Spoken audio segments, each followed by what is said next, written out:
Hello বন্ধুরা, আপনারা দেখছেন তৃষার পাকশালা।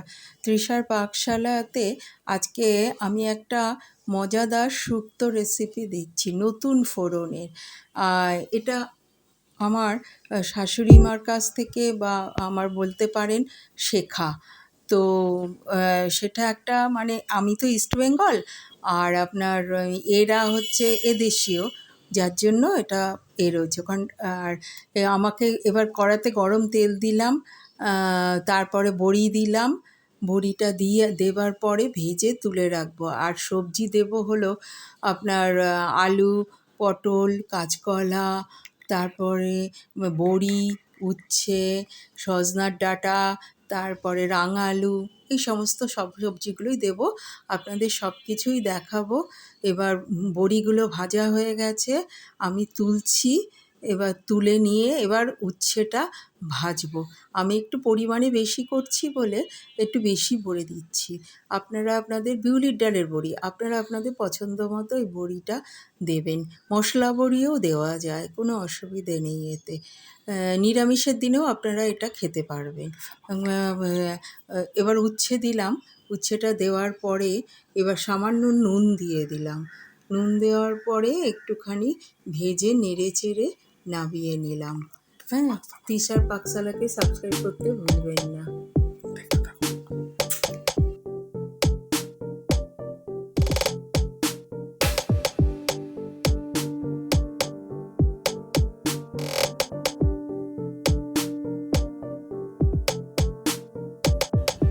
দেখুন বন্ধুরা, সমস্ত সবজিগুলো আমি একে একে সব ভেজে তুলে নিয়েছি। বেগুনটাও ভেজে সব তুলে নিয়েছি, কিন্তু বেগুনটা আমি লাস্টে দেবো। শুধু সজনার ডাঁটা ছাড়া সব কিছুই, সমস্ত সবজি আমি কিন্তু ভেজে নিয়েছি। বড়ি, উচ্ছে, কাঁচকলা, রাঙা আলু, পটল, বেগুন, সব কিছু। আচ্ছা, এবার আমি এই গরম তেলেতে একটু দুটো শুকনো লঙ্কা ছিঁড়ে দিলাম। তারপরে এই যে ফোড়নটা আছে, এটা বিশেষ ফোড়ন বলতে 3 রকম ফোড়ন মেশানো, 5 ফোড়ন, সর্ষে আর গোটা জিরে, এই ফোড়নটা দিয়ে দিলাম। ফোড়নটা দেবার পরে আমি 1 চামচ আদা বাটা দিলাম। এটা একটু ভেজে নেব আদাটা।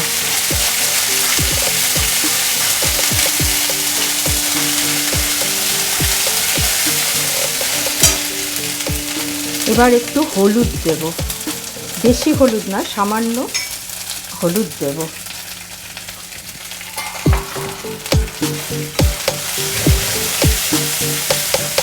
আদাটা ভাজা হয়ে গেছে, এবার আমি ডাঁটাটা দিয়ে দেবো।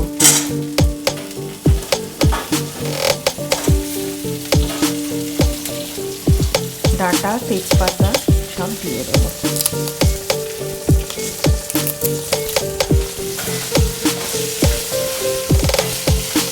এবার আমি ভাজার জন্য গ্যাসের ফ্লেমটা একটু বাড়িয়ে দিলাম। ডাঁটাটা একটু হালকা ভেজে নিয়ে তারপর ওই ভাজা সবজিগুলো সব দিয়ে দেবো।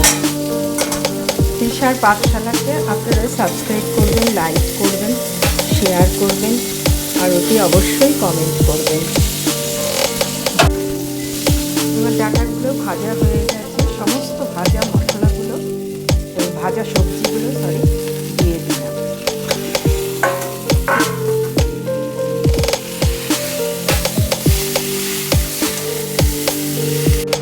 বন্ধুরা দেখুন, উচ্ছে আর বড়ি এবার আমি দিয়ে দিলাম। ভাজা মশলার এতে আমি করে দিয়ে দিলাম সব। এবার একটু নেড়ে দিচ্ছি।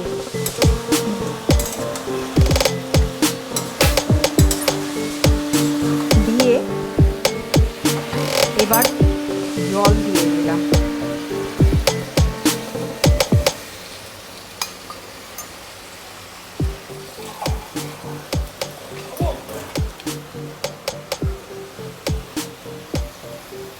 দেখুন বন্ধুরা, কড়া ভর্তি করে জল দিয়ে দিলাম।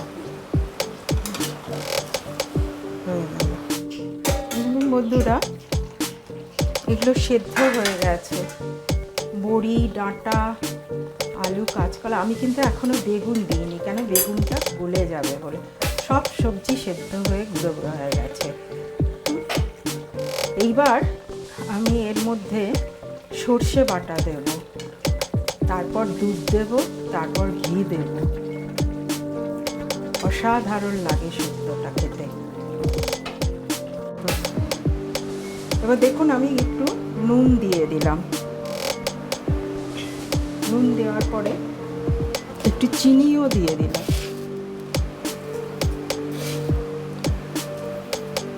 1 চামচ নুন, 2 চামচ চিনি। এটা নাড়িয়ে এবার একটু চাপা দিয়ে সেদ্ধ হতে দেব। দেখুন বন্ধুরা, আমি এবার সর্ষে বাটা দিচ্ছি 2 চামচ। 2 চামচ সর্ষে বাটা দিয়ে দিলাম। আমার মনে হচ্ছে আরও একটু লাগবে। 2.5 চামচ মতো সর্ষে বাটা দিয়ে দিলাম। সর্ষে বাটা দিয়ে এবার নেড়ে দেব।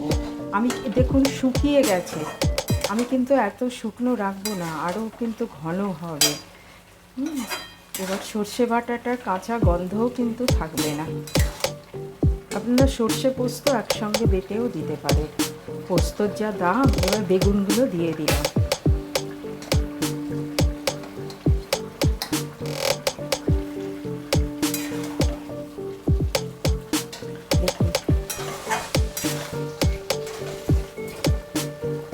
নুন মিষ্টিটা আপনারা আপনাদের পছন্দ মতো দেবেন। আমি বেগুন ভাজার থালাটা ধুয়ে আর একটু জল দিয়ে দিলাম।